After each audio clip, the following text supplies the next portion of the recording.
Salut vous tous, ici Jeff Rose. Alors que notre premier ministre du Canada démissionnaire Justin Trudeau était en Europe, tandis que les premiers ministres des provinces et territoires étaient à Washington DC, toujours dans cette guerre des tarifs, eh bien,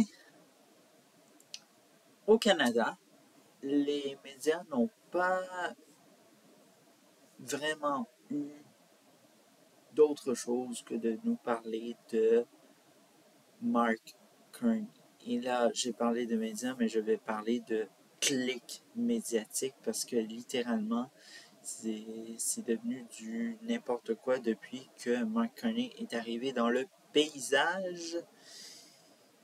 C'est une mission de faire remonter le Parti libéral du Canada dans les sondages. Et ça fonctionne tellement que il y a un sondage la semaine passée qui est venu dire que selon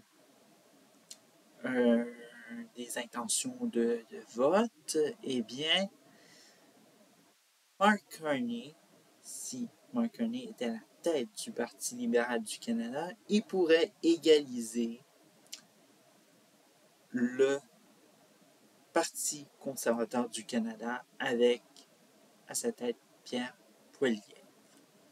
Et ça, littéralement, c'est toute la splendeur décrédibilisée des médias qui essayent de nous mettre dans la tête,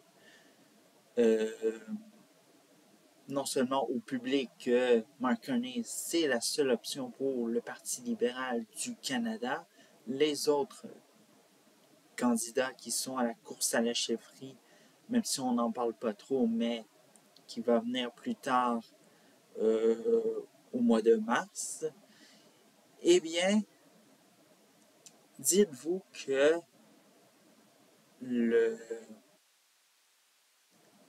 c'est ça actuellement, qu'est-ce qui se passe? C'est qu'il y a juste Mark Carney qui existe dans le paysage et les autres non.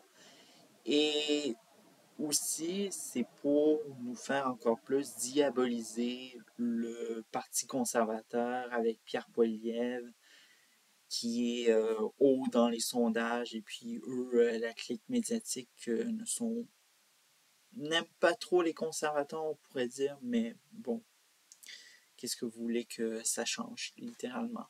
Mais bref. Alors, littéralement, bon, je vous ai parlé de ce sondage qui disait que, bon, Mark Carney et Pierre Poilievre seraient égal à égal, mais égal à égal sur quel point? Lequel serait le meilleur? Eh bien, il faudrait, alors que Mark Carney, lui, est en visite le bonhomme carnaval, manger de la poutine, bref, être doux avec la petite population qui l'adore. Hein. Il est tellement gentil. Oh mon Dieu, il parle tellement bien français, littéralement. Pierre Poilievre, lui, va s'occuper des demandes criantes actuelles. Et là, certains de la clique médiatique vont dire « Ah mon Dieu, il réajuste son tir, il a ajusté son discours face aux menaces provenance des États-Unis. » Littéralement, ce n'est aucunement ça. Ce qu'il a fait avec le fentanyl, c'est rentrer dans la loi et l'ordre. Bref, il n'y a rien eu de ajusté, littéralement. Et c'est venu avec, soudainement, la présence du Canada dans la région de l'Arctique. Et qui est très critique actuellement parce que l'armée canadienne n'a aucune base militaire dans le nord canadien. Donc, littéralement, c'est très critique. Et en plus, bon, notamment, bon, vous savez qu'aux États-Unis, on parle du fameux DOGE, Department of Government Efficacy. Eh bien, ça fait son chemin ici au Canada, puisque Pierre Poilievre aimerait construire cette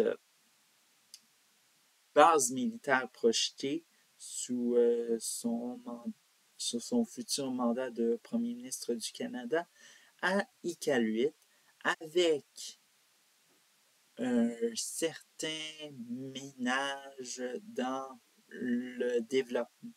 l'aide au développement international du Canada. Et littéralement, il y a beaucoup de choses qu'on dépense pour rien à l'international avec nos fameuses impôts. Hein. Alors donc, hein, ça vient juste de rentrer. Alors donc, vous avez le temps de découvrir qu'est-ce qu'on fait avec nos impôts. Et bref. Donc, littéralement, là, il y a de l'influence de la part de cette clique médiatique, littéralement, pour continuer. Et de son côté, bon, j'ai parlé de Mark Carney, mais Mark Carney a littéralement pas de grands efforts à faire, mis à part de dire oui, je vais abolir telle chose ou c'est rien de petites affaires à abolir. Et littéralement, c'est oui, Justin Trudeau qui fait le travail, mais aussi c'est Katie Telford qui fait le travail, notamment pour mettre le maximum du cabinet de Justin Trudeau derrière Mark Carney et notamment pour faire ou même placer en favoritisme Mark Carney, littéralement. Et c'est toute la splendeur actuellement dans cette course à la chefferie du Parti libéral du Canada. On dirait qu'il n'y en a pas. Et c'est ça qu'est-ce qui est très dommage, littéralement. On est en train de mettre dehors les autres candidats, notamment Chrystia Freeland, littéralement qu'on fait passer pour le mouton noir parce qu'elle a démissionné du gouvernement, puis littéralement elle a critiqué Justin Trudeau pour ses dépenses qui étaient qui n'avaient aucun sens littéralement, mais bon, quoi faire de bon pour ça. Alors, c'est un peu tout, et dites-vous que eh bien, plus on s'en va vers la fin février, on nous dit que le mois de mars 2025, bon oui, on va avoir un nouveau premier ministre, mais dites-vous que ça risque de réellement brasser. Alors donc, ciao.